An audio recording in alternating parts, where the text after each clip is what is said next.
at this point, I've written 4 different nonfiction books, all self-published. They haven't been New York Times bestsellers or anything like that, but the utility that they offer to my business in order to get customers and get more clients a lot easier is night and day difference if you weren't an author. Because think about this. The key word to authority is author. So I'm going to show you how I've self-published multiple books, including my children's book, Carter's Credit Lesson, and how it can help you improve your client acquisition, how it can help you improve how you're perceived in your marketplace, and some of the benefits that come along with it. So the most important part when it comes to writing your book and making sure that you get the most out of it is understanding who your target audience is. We're not writing the next How to Win Friends and Influence People. We're not writing the next 4-hour work week. We're not writing the next Rich Dad, Poor Dad, at least not for our first book. What we're going to do is we're going to serve a specific audience and we're going to help them get a specific goal, whether it's you offer some kind of financial service, whether you offer a fitness service, whatever it is. We're going to help a very specific group of people accomplish a specific goal because that's what's going to allow your book to get in more people's hands. Once it's too vague and it's motivational or anything else, and you don't have any accomplishments to back what it is that you're talking about in theory, then it's going to be really difficult to become the next How to Win Friends and Influence People or Rich Dad, Poor Dad or anything like that. I'm not saying you can't, but this is a practical guide on how to use your book to get more clients, get more customers, and how to publish the book. So this book that you see right here, The Credit Reset, this has helped me sign up over 500 different credit clients at one time, having $397 a month memberships sold because I gave this book away for free. This was initially published by my, it's not my publishing company, but the people that I work with. They Outskirts Press, they're a self-publishing company. You pay them a package and boom, you get your book published. I think it's a lot more efficient to publish it on your own without the help of a company. That's just what I did when I started out, was work with a publishing company, but it is much more efficient to just do it on your own because you can control the cost of the printing, how often you get them printed, and you can stack different companies against each other to see what can get you the best quality, the best return on your investment, so on and so forth. So when I wrote this book, Carter's Credit Lesson, this is completely self-published by me. The printing company is someone that I work with, my ISBN. You're going to need a few things in order to get your book up and running. The first, obviously, you're going to need some kind of manuscript and get it edited through either Upwork or Fiverr. It doesn't really cost a whole lot of money to get book editing services. I would also put the book through AI, like a Grammarly or ChatGPT, to get some of the errors and the confusing sentences out of the book, because once it becomes too confusing, then you're going to lose a lot of readers, and you want as many people to read as far into the book as they can so that they can do business with you later, if that makes sense. So you want the book to be incredibly simple. You want it to be so simple that a child can understand it.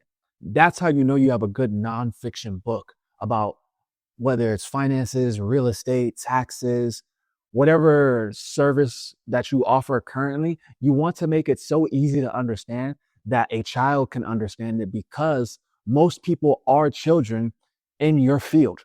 What I mean by that is they don't have the same level of understanding that you do about your product, service, or industry. So why would you talk to them or write just to make yourself seem smarter? Why would you talk to them and write in terms that they wouldn't understand? I make it so incredibly simple. Even sometimes when grown adults read the Carter's Credit Lesson, they were like, shoot, I needed that book myself. So simple to understand. So you want to make it incredibly simple to understand and get all the extra confusing stuff out of the book. You can go to Upwork.com, Fiverr. You can use Grammarly to edit up your book. And then you're going to want to get it formatted. Once you get it formatted, it's going to be easy to get it printed by any printing company. But once you get it formatted, You're going to go through Fiverr, Upwork, all those freelancer websites, and you're going to get it done for a really good price. Once you get it done for a good price, then you can start shopping for different printing services, people that can help you, or companies that can help you print your book at a cost effective and at a, it's got to be cost effective and it has to be quality. You don't want your books falling apart. You want them to last. This book is so old. This is actually the first copy of the Credit Reset that I ever received. This was back in 2020, and I've read through it a lot. It's been in a lot of hands and it's still in great shape. So you want to do a quality control. You can request a sample from all of these printing companies. They usually charge for the samples like 50 to $100, and they send it right to you and what it would look like if they printed it out in mass for you. Each company is different. So make sure you shop around to figure out which company works for you best based on how many units that you want to order of your book. My recommendation before you even order any units of the book is you want to get some kind of like the sample book that I was just talking about. You want to get something like that, and you want to start promoting the book. You want to have a wait list put together or do pre-sales, something along those lines, because that's going to cover your costs of printing the book later on. This is what I did when I first wrote my first book, Cracking the Code. Before I had even seen a physical copy, I just turned on my camera, put up a funnel, start running ads, start reaching out to influencers, start emailing my email list for pre-sale that came with some kind of bonus, a course, a PDF, whatever. It can come with some kind of bonus that you can give them that day. But the cash that you collect, you can use it for your printing so you don't overspend on the amount that you're going to print out for your book. And then once you have all that, you're going to need some other stuff like your ISBN. There's a bunch of different websites that you can go to. Just type it in on Google and you'll find a bunch of different websites so you can register your book. This is just so they can keep track of it and you can list it on places like Amazon. And speaking of Amazon, you're going to want to get something set up with them.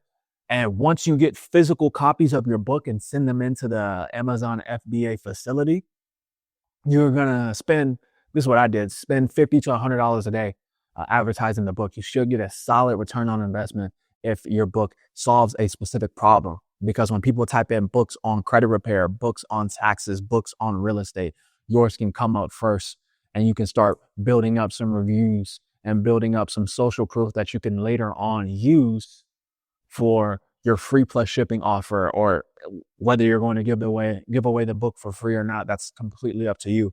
I'm just talking about the things that I did in order to sell so many copies. So self-publishing, I'll leave some of the places that I use to print my books and the companies that I use, so you get an idea. For all my formatting, for my book covers, everything. This entire book was drawn by someone on Fiverr. I think the total cost to get this entire book done and drawn out like this was $700. Very small price to pay for an asset that's going to pay you for the rest of your life, for an asset that's going to bring in more customers. For me, I use this book to help me get into churches, community, organized events, schools, so I can talk more about what it is that I do, and I can do it in a non-threatening way that can help the community. That same approach can be used for whatever product or service that you have. Whatever product or service that you have. Then, once you have all those things set up, continue to promote. You got to be so aggressive in the promotion of your book that it's almost unreasonable. You have to really start to brainwash yourself that everybody in this room, everybody in this zip code, everyone in this city, everyone in this state, whoever, wherever, they all need this book, or they know someone who needs it. That kind of conviction is going to get the book in the hands of more people. That kind of conviction is going to get you more clients for your business. It did for me. So this is the method and the ways that I go about self-publishing my books to sell thousands of copies. If you guys want more content, follow me on Instagram. Peace.